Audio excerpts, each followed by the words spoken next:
This boy, who had died 12 years ago, suddenly woke up on the roof of a building. He just felt like he had taken a very long nap. He thought it was time for class and quickly reached the classroom. But upon arriving, he found that there was no one he recognized. He thought he had come to the wrong class. Then the teacher came in and was surprised to see his old uniform. That uniform was in fashion 12 years ago. The teacher thought the boy was trying to make fun and started calling security. Seeing this, the boy thought it best to run away. When he ran outside, he saw that the date was 2017. He was surprised, wondering why it wasn't 2005. He asked himself how he could have slept for 12 years. He started worrying about his home and his siblings and ran to his house. But when he opened the door, there was no one inside who recognized him. Seeing the empty house and the atmosphere, he was shocked. He couldn't understand what was happening. Then the homeowner mistook him for a thief. The boy tried to explain, but the homeowner didn't believe him and threatened to call the police. Disturbed, he ran away. The boy was surprised to see how much strength he had in his hands. He immediately went to help, but the homeowner got angry and hit him with a stick, knocking him unconscious. When he regained consciousness, he found himself in the hospital. He had a deep wound on his forehead, which the doctor had closed with 30 stitches.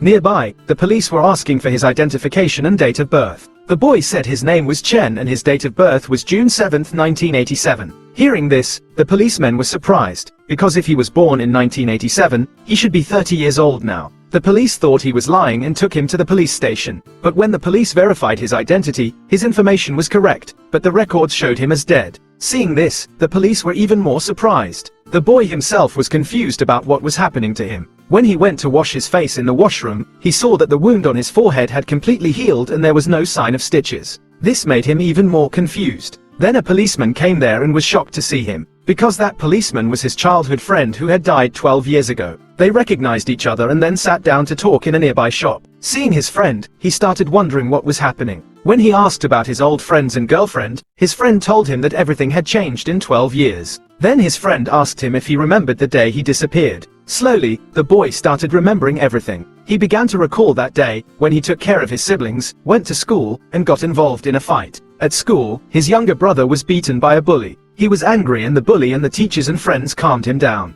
They explained that if he fought again, he would be expelled from school. But the boy couldn't forget the injustice done to his brother. In the evening, his friends had planned a surprise birthday party for him. But then someone called him. When he was returning for the party, he saw that the bully was lying covered in blood.